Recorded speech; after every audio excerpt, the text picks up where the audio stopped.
Ouais, bien, bonjour à tous. Bienvenue pour cette présentation qui s'appelle The State of Kotlin. Alors, Thomas et moi, on a eu l'idée de cette présentation cette année, quand on est parti à l'Android Makers, donc avec le petit bug droid, l'emblème, enfin, le logo emblème, on va dire, d'Android.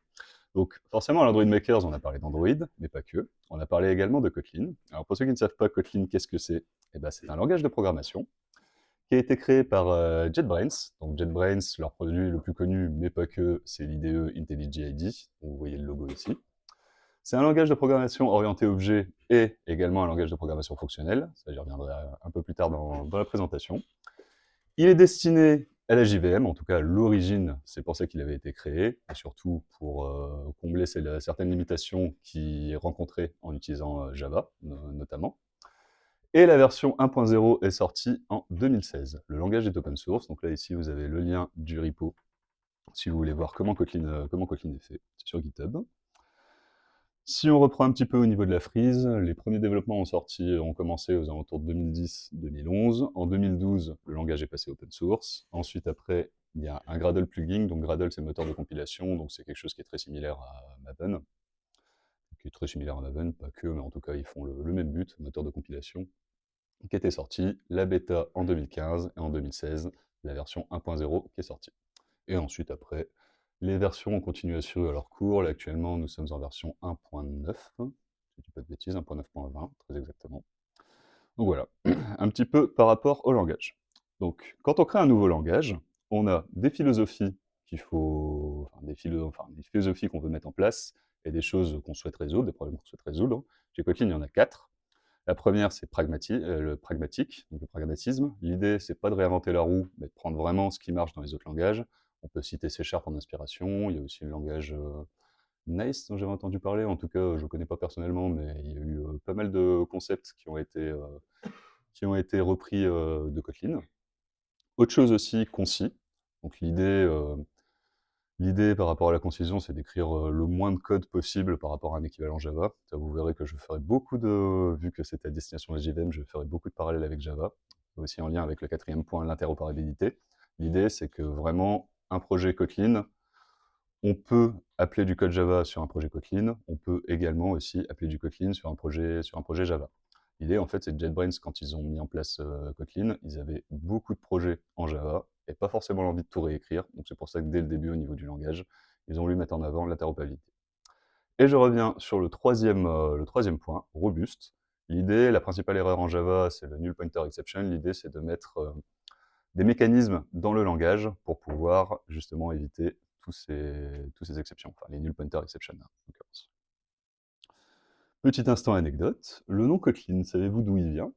Eh bien Kotlin, en fait, JetBrains, donc c'est une entreprise qui est basée en République tchèque, ils ont des bureaux à Prague. Ils ont également aussi des bureaux à Saint-Pétersbourg, aussi du coup pour ceux qui ne sont pas géographes. Et Kotlin, en fait, tout simplement, c'est le nom de cette petite île qui est juste à côté de Saint-Pétersbourg.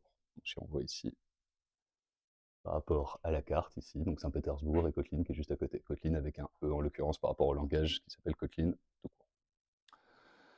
Par rapport au langage, du coup, quels sont les problèmes qu'il veut essayer de résoudre et quelles sont les choses intéressantes, on va dire, en tant que développeur à avoir dessus? Alors, la première chose, c'est l'inférence de type. Donc, ça apparu un peu plus tard en Java, mais Kotlin, en tout cas, quand c'est arrivé, on n'est pas obligé de typer sa variable. Là, par exemple, ici, donc les variables, en fait, on peut les faire de trois manières différentes. Var, pour dire que c'est quelque chose dont la valeur va évoluer dans le temps. Val, pour dire que c'est une variable immutable. Et const val, qui est à peu près l'équivalent enfin val, c'est l'équivalent du final aussi côté Java, mais l'idée, voilà, c'est qu'il y a quelque chose dont l'état peut modifier à l'exécution, et il y a quelque chose dont l'état est immutable. Donc là, dans ce cas-ci, par exemple, la variable fooString, le compilateur va automatiquement détecter que c'est une variable de type string. Ici, il y a, par rapport à la robustesse dont je parlais juste avant, par défaut, toutes les variables sont non nulles. Donc là, par exemple, ici, j'ai parlé de l'inférence des types juste avant, mais là, j'ai forcé le type de la variable. Donc là, par exemple, je dis que c'est une variable de type string. Et là, si je mets égal nul, le compilateur va afficher une erreur et dire ça, c'est pas possible. Ton type n'est pas nullable, il n'est pas censé être nullable, donc ça va causer une erreur. qui peut être intéressant aussi, c'est si je veux avoir un type qui soit nullable. Donc là, par exemple, ici, vous avez une classe, donc une classe utilisateur. Le petit mot-clé data, j'y reviendrai un peu plus tard. On peut tout à fait aussi écrire des classes en Kotlin de la même manière que Java, class user égale. Là, data class, je reviendrai dessus après. On a donc une petite classe user. Là, ici, pour l'instanciation de user, donc on revient aussi sur cette idée de concision par rapport à Java. On n'est pas obligé d'avoir le mot-clé new. On a juste à mettre le nom de la classe, les paramètres dans le constructeur, et après, ensuite, notre variable est créée. Donc là, vous voyez aussi par rapport à tout à l'heure, j'ai passé sur des val. Donc ça veut dire que c'est des valeurs qui sont immutables. Et la grosse différence par rapport à juste avant, donc là, on a un string avec un point d'interrogation. Ça veut dire que c'est nullable. Ça veut dire que la valeur de ce champ peut être nulle. Et en Kotlin, quand on a un champ qui est nullable, si on veut accéder à sa valeur, on a cette notation avec le point d'interrogation point, et dire je veux accéder à un champ qui peut être nullable. Dans le cas de username, si j'avais forcé le type comme juste avant avec un string, le point d'interrogation point, cette méthode-là en fait ne sera pas exécutée au runtime si la valeur est nulle. Donc c'est une des possibilités du langage justement pour pouvoir éviter les null pointer exceptions. Et donc là, par exemple, c'est ce que j'ai dit juste avant, donc là, sur le string, si je veux forcer la valeur, donc là, ça, ce serait plutôt le code que pourrait faire une personne qui est nouveau en Kotlin, donc un peu à la Java, on veut juste checker si c'est différent de nul. Si c'est différent de nul, bah, du coup, on va prendre la valeur user.name, sinon, on peut passer une valeur par défaut. En Kotlin, comme je disais, la concision, on veut vraiment écrire du code concis, donc on peut avoir justement cette notation-là, donc avec le point d'interrogation deux points, qui s'appelle le Elvis operator, et ça fait exactement la même chose. Donc on a if, ma valeur, donc là ce qu'il va faire, c'est qu'il va regarder l'opérande de gauche. L'opérande de gauche, si la valeur n'est pas nulle, là dans ce cas-ci, je l'ai forcé à nul, donc ça ne passera, enfin, le compilateur ne va pas prendre la partie gauche, il prendra la partie droite, qui sera la valeur par défaut. Et donc, deuxième instant anecdote, pourquoi ça s'appelle un opérateur Elvis? C'est justement pour ça en fait. Le point d'interrogation représente la banane d'Elvis. On est des gens drôles, les développeurs Kotlin. Et également aussi, donc si on n'a pas forcément envie d'attribuer une valeur, on a aussi, donc là c'est là où on reprend aussi la programmation fonctionnelle, on a aussi la fonction let. Let, qu'est-ce qu'elle va faire? Donc on remarque toujours le point d'interrogation point, pour dire je vais essayer d'accéder à quelque chose qui est nul. Le let, tout ce qui sera exécuté dans ce bloc, donc entre les deux accolades, ça garantit que la valeur user.name est pas nulle. Donc ça fait partie des mécanismes en fait, qui sont intégrés par défaut dans le langage pour éviter justement les null pointer exceptions. Petit disclaimer quand même, c'est pas parce que le langage propose des mécanismes pour pas avoir de null pointer exception qu'on peut pas avoir de null pointer exception en Kotlin. Donc là ici, ça peut arriver dans certains cas, mais en général c'est quelque chose à éviter.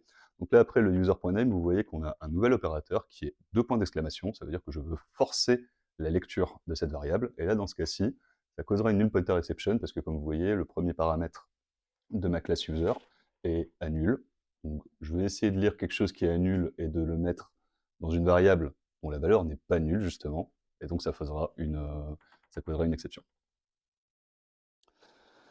Petit rapide retour, donc j'en ai parlé juste après, les data classes. Alors data class, qu'est-ce que c'est? En fait, le mot-clé data va dire au compilateur, donc tu vas me générer une classe. Cette classe-là, donc, il va mettre automatiquement tous les getter-setters. Donc il y a getter-setter pour les ID, description, a priority dans mon exemple. Il va générer aussi le equals et le hashcode, comme en Java, la méthode toString. Il y a aussi une méthode de copy. Donc là, c'est par exemple une data class, l'objet est immutable. Avec le copy, je vais pouvoir créer une nouvelle instance de mon classe et changer par exemple qu'un champ. Donc là, par exemple, si j'ai une tâche et que je veux changer l'ID, je vais juste prendre task, enfin l'instance de ma tâche, donc task.copy, juste passer le champ ID, le nouveau champ que je veux changer, et les autres champs, j'aurai une copie de mon objet avec la valeur que je veux seulement changer, et le reste qui sera inchangé. Alors, par rapport à Java, si je veux refaire un autre parallèle avec Java, il est tout à fait possible de faire ça avec Lombok. Là, ici, c'est fourni par défaut en fait avec le langage. Quelque chose qui est assez intéressant aussi en Kotlin, c'est ce qu'on appelle les extension functions. Donc l'idée en fait, c'est qu'on peut prendre n'importe quelle classe et dire: «Je veux créer une méthode, une méthode qui va me servir, pour mon besoin à moi». Donc là, ça c'est du code de production chez mon client que je vous montre. Donc l'idée, on a une API et l'API malheureusement, il n'y a pas tous les champs qui sont bien mappés. Il y en a certains qui sont en camel case et d'autres qui sont en snake case. Donc là, l'idée, c'est que j'ai un petit pattern avec une regex. J'utilise donc là le replace, c'est bien le replace de la méthode toString, où je vais faire quelques petites modifications pour passer ce champ de snake case à camel case. Et après, ensuite, donc là, c'est autre part dans l'exécution du code. Je vais récupérer donc la input form id camel case. Ça, c'est ce que je récupère de mon formulaire. Et je peux passer ma méthode d'extension directement pour pouvoir faire le traitement. Et l'idée, en fait, toujours dans cette idée de concision, c'est que si on a des traitements qui peuvent être intéressants sur une classe, on peut faire une extension function et la réutiliser un peu plus tard dans le code. On parle de méthode, mais ça peut aller plus loin aussi. On peut aussi parler, par exemple, on peut aussi surcharger des opérateurs. Donc là, par exemple, j'ai une autre data class qui va représenter un point avec deux coordonnées, x et y. Ce point, donc là, j'ai juste à mettre le mot-clé opérateur. Je passe ma fonction point, je veux dire que je veux faire une surcharge de l'opérateur plus. Là, dans ce cas-ci, je mets donc la deuxième opérande, le P2, P2 qui représente un autre point, et ensuite, je vais renvoyer un nouvel objet, point, avec les additions des coordonnées du premier objet et du deuxième objet, donc x et y, et à la fin, ensuite, donc, la fonction ici, donc pareil, comme en Java, on n'écrit pas function, on écrit fun, tout simplement. Et l'idée, là, par exemple, vous voyez, j'instancie deux points, P1 et P2, et ensuite, avec la surcharge d'opérateurs que j'ai fait, je peux très bien écrire P1 plus P2 directement, en fait. Donc tout un tas de choses que propose le langage, justement, pour pouvoir faciliter l'écriture de code. Autre chose aussi que je trouve intéressant à vous présenter, c'est ce qu'on appelle les seed classes. Alors les seed classes, avant d'en parler plus précisément, je vais faire un petit aparté sur les énumérations. Donc comme en Java, en Kotlin, il est tout à fait possible d'écrire des énumérations de manière classique. Donc là par exemple, on a une direction nord, sud, est et ouest. On peut aussi mettre une valeur, comme en Java. Donc là dire, l'énumération, donc là avec les couleurs, l'énumération red, donc on va mettre telle couleur en hexadécimal, pareil pour green, pareil pour blue. Mais les cycles, donc ça c'est vraiment énumération côté Kotlin. Les seed classes, ça permet d'aller un peu plus loin, ça permet en fait de faire une sorte de super énumération, mais on peut mettre ce qu'on veut en fait, ce qu'on veut. Donc là par exemple ici, dans cet exemple-ci, donc pareil c'est un code de production, c'est un composant qui va afficher des points.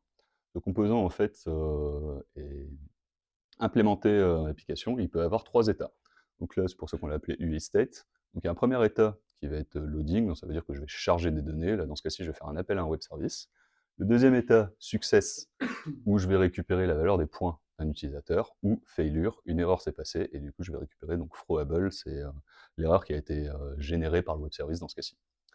Et ce que vous pouvez voir par rapport à une énumération, c'est que là, par exemple, le loading, c'est juste un objet tout bête, c'est juste pour dire je suis en état de chargement, et pas plus. Success, j'ai réussi à récupérer les données, et voici les données que je vais récupérer. Et throwable, failure, pardon, j'ai eu une erreur, voici l'erreur que j'ai récupérée. Et ça peut être très intéressant, c'est que nous, par exemple, chez notre client, sur notre application, on utilise du MVVM, donc modèle, view, modèle, view, view, modèle. View modèle, du coup, qui va contenir, on va dire, l'intelligence de l'application. Sur le view model, donc on utilise aussi, comme en front classique, de l'observabilité. On va observer cet état, donc le point to data. Le when, donc rapidement, en fait, le when, c'est une sorte de switch, comme le switch case qu'on peut avoir à Java, sauf que il va un petit peu plus loin que le switch classique. Donc là, je l'appelle avec mon state, mais je peux tout à fait l'appeler sans state et juste avoir quelques cas. L'idée, en fait, c'est juste de pouvoir, enfin, c'est juste de mettre une condition booléenne et en fait, le switch case va réagir en conséquence, selon l'état dans lequel je vais passer. Si je reprends mon exemple, au niveau du state, donc je vais observer sa valeur. Donc là, ce qui est bien aussi avec les seed classes, c'est que j'ai trois instances de ces seed classes. Normalement, tu as un default, comme un switch case classique, c'est le else. Là, dans ce cas-ci, le compilateur, il sait que ma variable ne peut avoir que trois états, loading, success, failure, donc il va automatiquement les remplir, et j'aurais pas besoin de mettre un cas par défaut. Le is, ici, c'est l'équivalent du instance off en Java. On va juste tester la valeur de mon état. La valeur de mon état. Et là, dans ce cas-ci, j'observe l'état. Donc là, je suis en état loading. Donc sur ma vue, je peux dire j'ai juste à afficher un loader. Ensuite, une fois que mon état a changé, donc en success, je vais afficher les points dans mon exemple de composant. Ou il y a une erreur, donc je vais afficher un petit message d'erreur là-dessus. Et ce qu'il faut retenir aussi, Cycles, c'est vraiment une super énumération, mais vraiment, par rapport à la philosophie, c'est vraiment la concision qui prime sur Kotlin. On veut vraiment écrire du code efficace, et, faire du beau code, la beauté est subjective, mais au moins du code concis, quoi. Code concis. Et un dernier point aussi sur lequel je voulais passer côté Kotlin, ce qu'on appelle les coroutines. Alors les coroutines, c'est pas tout à fait en standard dans le langage. Les coroutines, c'est une petite librairie à rajouter à part, ça permet juste de faire du threading et des tâches asynchrones. Donc là, par exemple, ici, le run blocking, c'est juste pour l'exécution enfin, on va suspendre l'exécution du thread principal, donc, pour lancer notre tâche. Là, ici, on a un nouveau mot-clé qui s'appelle suspend, donc, pour la suspension d'exécution. Et là, dans ce cas-ci, donc, on a un scope. Le coroutine scope, ça veut juste dire sur quel thread sur quel thread on veut le lancer.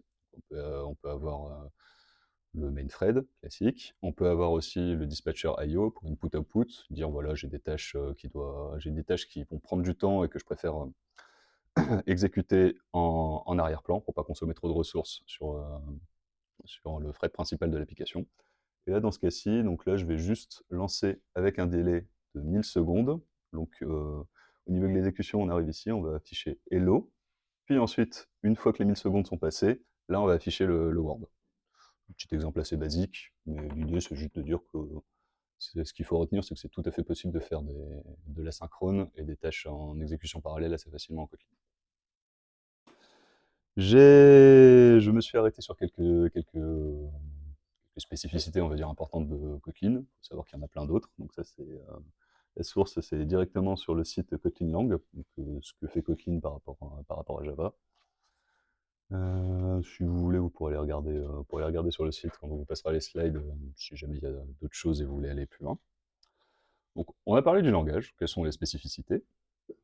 Quelles sont les spécificités qui peuvent être intéressantes à utiliser. Ce qu'il faut savoir après, c'est comment ça fonctionne. Au niveau de Kotlin, en fait, donc on a le compilateur Kotlin, pardon, qui peut prendre des sources en Java, des sources en Kotlin. Et après, ensuite, le compilateur va générer du bytecode qui pourra être exécuté sur une JVM. À l'instar, en fait, du coup, j'ai mis l'exemple de Java, mais Java, ça fait à peu près la même chose. On se rend compte que les fichiers Java, mais on aura le fichier source Java qui va passer par le compilateur Java, qui lui-même ensuite va générer du bytecode qui va être exécuté sur une JVM.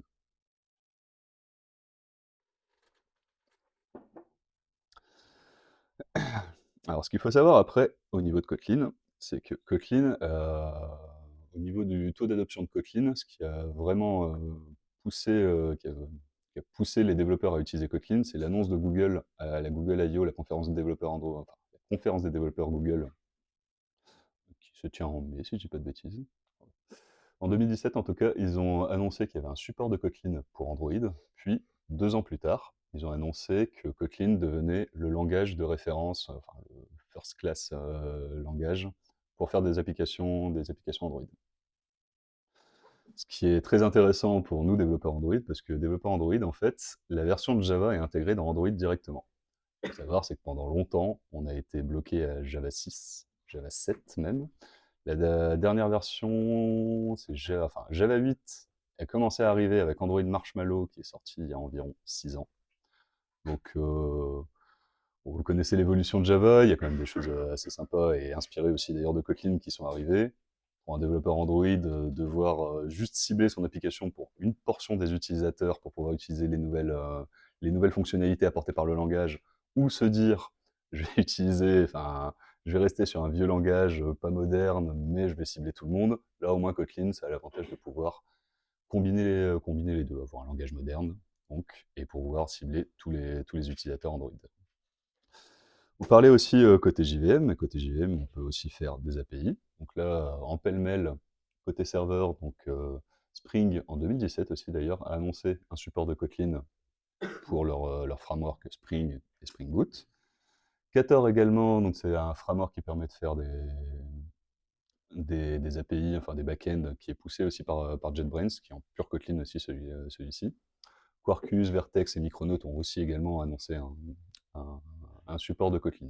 Donc, côté Kotlin, il faut dire que la majorité des utilisateurs et des développeurs Kotlin restent cantonnés à Android, mais il est tout à fait possible de l'utiliser côté serveur. On peut aussi utiliser Kotlin pour faire du scripting. Donc là, j'avais parlé rapidement de Gradle. Gradle, c'est le moteur de compilation, enfin un des moteurs de compilation pour Kotlin. On peut aussi utiliser Maven, ça c'est tout à fait possible. Il me semble d'ailleurs que la plupart des exemples sur Spring Boot utilisent Maven plutôt que Gradle, même si les deux existent. Là, donc c'est un petit exemple aussi de code de production. Là, par exemple, je veux juste aller lire dans un fichier la version de mon application. Donc là, j'ai une petite fonction qui s'appelle readProperty. On va utiliser la fonction read, il me semble qu'on fait appel à la fonction read de Java en l'occurrence. L'idée, c'est que je vais juste lire un fichier de propriété, et ensuite je vais enregistrer une tâche sur Gradle pour juste imprimer en fait la version du projet. Gradle, historiquement, ça a utilisé le langage Groovy. L'avantage de passer par Kotlin, le principal avantage que je vois déjà, c'est que par rapport, comment dire, oui, on voit directement les erreurs au lieu de compiler. Par rapport à Groovy, où il fallait compiler, enfin écrire son script, compiler et voir qu'il y a une erreur, là au moins directement, on peut le voir en écrivant directement son script. Donc si je veux résumer un petit peu, Kotlin, on peut l'utiliser dans la JVM pour faire des applications Android, partie serveur également, donc ce qu'on va présenter très rapidement ici, du scripting. Il y a la partie, il existe aussi, elle est un peu moins stable celle-ci, mais il existe aussi un pont à faire en Kotlin avec du JavaScript et aussi du WebAssembly. Et il y a un petit nouveau aussi qui s'appelle KMM, Kotlin Mobile Multiplatform, dont on a beaucoup entendu parler aussi à l'Android Makers, et je vais laisser Thomas vous en parler. Merci. Du coup, en effet, quand on était à l'Android Makers, il y a un projet qui ressortait un petit peu par rapport aux autres, c'était Kotlin Multiplatform. C'est un projet qui a pour ambition de permettre de partager du code entre différentes plateformes en utilisant Kotlin. Donc pour retracer un petit peu l'histoire de ce projet-là, il faut s'imaginer les développeurs, les ingénieurs à JetBrains, à une époque qu'on a presque oubliée, où le soleil était un petit peu plus radieux, les oiseaux chantaient plus fort. C'était avant cette chose-là. Donc, avant 2020, les ingénieurs à JetBrains, ils ont observé un petit peu le marché du mobile et ils se sont rendus compte qu'il y avait comme un grain de sable dans la machine. Et quand on regarde un petit peu le marché du mobile, généralement, on va avoir d'un côté les développeurs, enfin les projets native first. Donc, on va avoir deux équipes, une équipe Android, une équipe iOS, qui vont travailler sur au final le même produit. Et donc, on aura deux fois plus de développeurs sur deux plateformes différentes qui doivent produire le même résultat, mais avec une base de code qui sera différente. Ça, forcément, ça peut poser des problèmes. D'un autre côté, on avait des solutions hybrides qu'on connaît un petit peu à JetDev parce qu'elles nous ont été présentées. On retrouvera par exemple Flutter ou d'autres approches un petit peu plus anciennes comme Xamarin, Cordova, etc.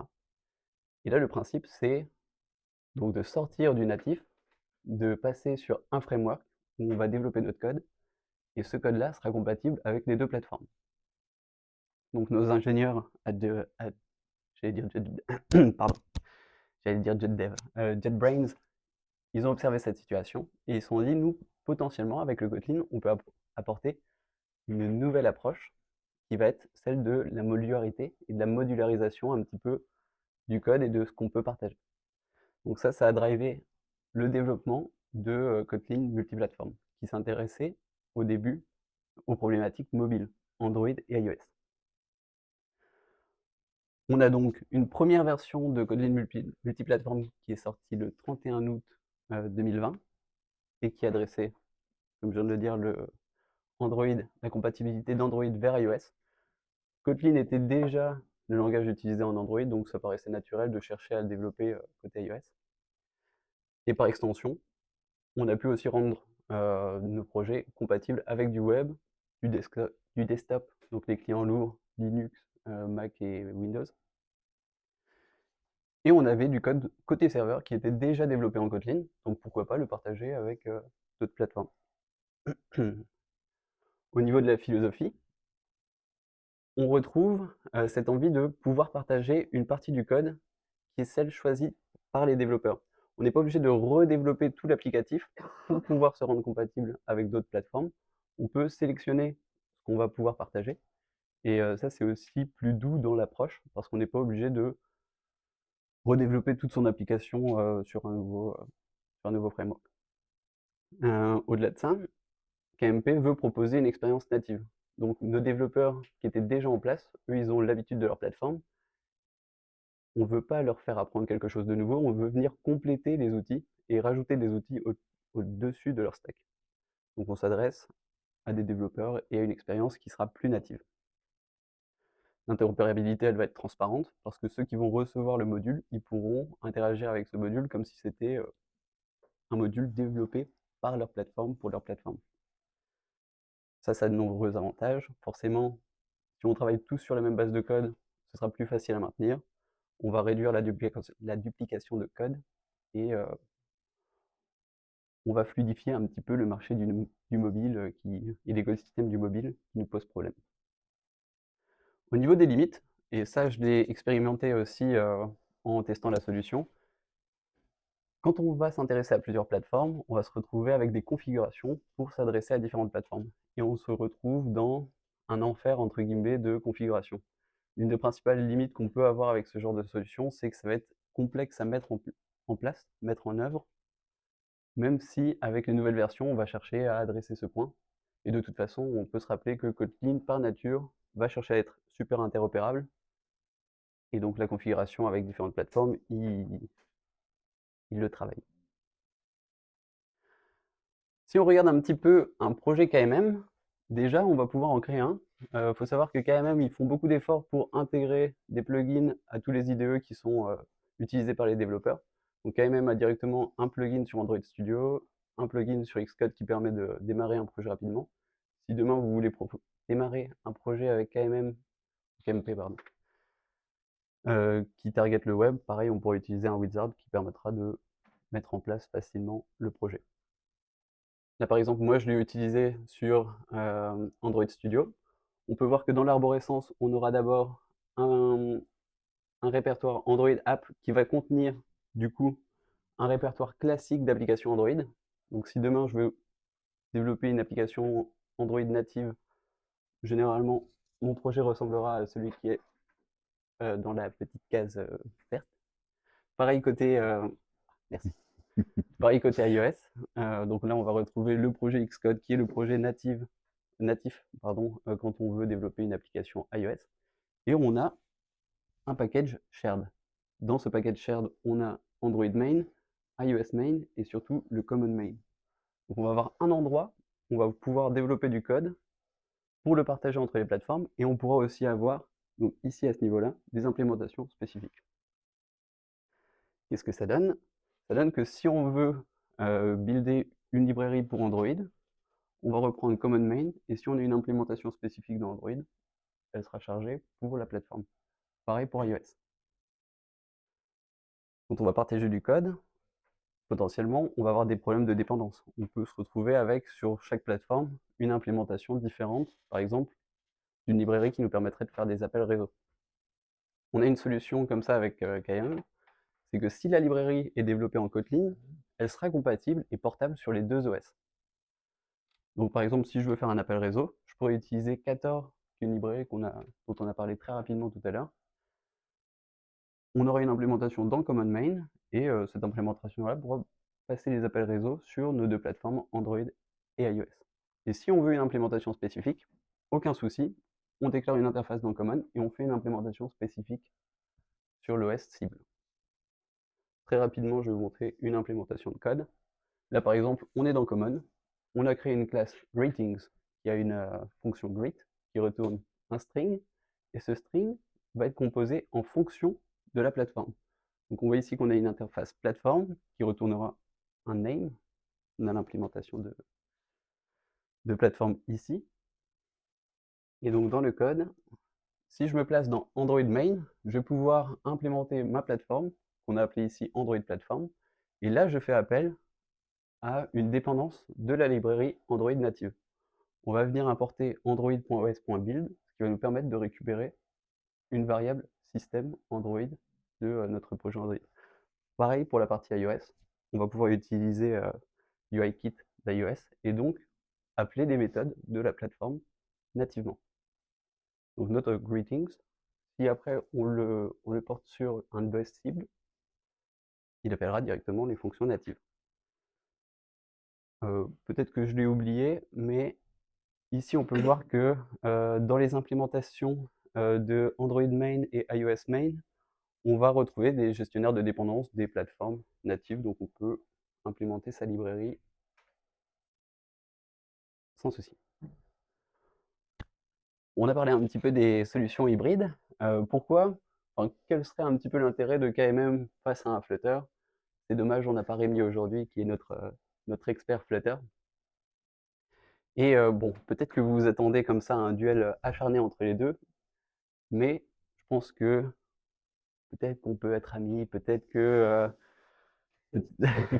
peut-être que les solutions sont adaptées à des cas d'usage différents. Donc pour retracer un petit peu ça, on voit que Flutter c'est porté par Google, c'est écrit en Dart, et on a vraiment une base de code qui pourrait être portée sur Android ou sur iOS. Donc on peut écrire toute son application et elle sera compatible avec Android, avec iOS. Au niveau des performances, c'est très bien. On peut appeler aussi des API spécifiques, mais ça demande un travail. Donc nous, si on est une organisation qu'on a déjà une application en place, il va falloir faire le choix de trouver des développeurs qui maîtrisent le Dart, qui maîtrisent le Flutter, et surtout, il va falloir recommencer toute son application pour pouvoir après la porter sur les deux OS. KMM, c'est une approche différente. Donc c'est porté par JetBrains, développé en Kotlin. Et là, l'approche, c'est vraiment de pouvoir partager une petite partie du code, commencer avec une classe, peut-être quelques services, des choses comme ça, les partager et progressivement faire gonfler cette couche de logique. Donc voilà, l'approche, elle est vraiment différente. Dans la philosophie, on n'adresse pas les mêmes cas. Et comme je le disais, par exemple, face à une grosse organisation, une grosse application qui serait déjà en production, quelque chose qui prendrait des années à redévelopper entièrement, au moins on permet avec KMM aux développeurs de commencer à mutualiser un petit peu leur logique. Kotlin multiplateforme depuis le 1er novembre 2023 et enfin stable and production ready. Donc on arrive enfin à des API qui sont stables, ce qui est positif pour l'adaptation. On sait aussi que, enfin, on sait aussi, KMP c'est déjà utilisé en production par quelques géants de la tech. Je ne vais pas revenir sur les projets et les implémentations, mais par exemple Netflix l'utilise dans ses applications, McDonald's, il y a Meetup, l'application Meetup. Il y a différentes applications comme ça qui utilisent déjà et qui ont réussi à modulariser. Souvent, c'est une partie de leur code, c'est une partie de leur logique. Donc on n'est pas sur du full KMM aujourd'hui. Par exemple, chez mon client, moi, KMM, ils sont en train de l'étudier pour l'implémenter pour tout ce qui est la partie analytics. Donc, au lieu d'avoir deux implémentations Android et iOS, on aurait une implémentation qui serait commune et qui serait importée par les deux OS. Ça peut être par exemple le type de use case dans lequel on peut adresser KMM en effet. Mm. Vas-y, Thomas. Quelque chose dont j'ai pas parlé volontairement, c'est Compose multiplateforme. Aujourd'hui, Android utilise un système de vue basé sur Compose. euh, donc c'est vraiment un système de vue Android. Et ce système de vue, ils veulent l'adapter à KMP pour pouvoir être déployé sur autre chose que de l'Android. C'est de l'UI déclarative, hein, comme en Flutter. Donc du Flutter, du React aussi, je crois. React, SwiftUI, oui. Donc ça, c'est quelque chose qui est encore en bêta, qui n'est pas encore stable, mais l'objectif à terme pour le projet Kotlin multiplateforme, c'est de proposer ce partage, cette mutualisation du code en permettant aux développeurs de choisir de partager une partie de leur logique, toute leur logique métier, et demain, la logique plus lui. On pourra fournir des écrans complets qui peuvent faire des choses. C'est pas encore au point, mais c'est un projet quand même, Compose multiplateforme, qui est porté par JetBrains. Donc on peut s'attendre à ce que le développement se poursuive et atteigne le niveau de production qu'on attend. Très rapidement, au niveau des plateformes qui sont supportées aujourd'hui par Kotlin multiplateforme, on voit qu'ils sont stables sur les OS mobiles, ils sont stables pour le desktop, pour les web-based Kotlin.js, et on a encore des efforts qui sont en train d'être faits au niveau du WebAssembly, la compatibilité avec le WebAssembly, ou tvOS et watchOS.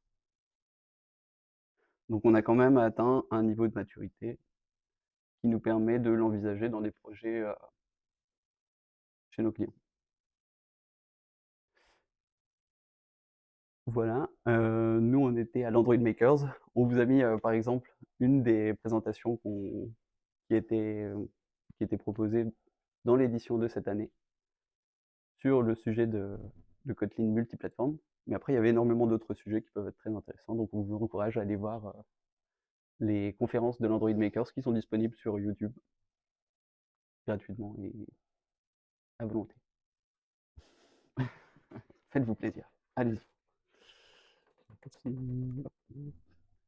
Voilà. Voilà pour nous. Donc voilà pour nous. Donc, Thomas et Ramzi de la société JetDev. Vous pouvez suivre les différents articles sur Twitter ou LinkedIn. Et si vous avez des questions, n'hésitez pas.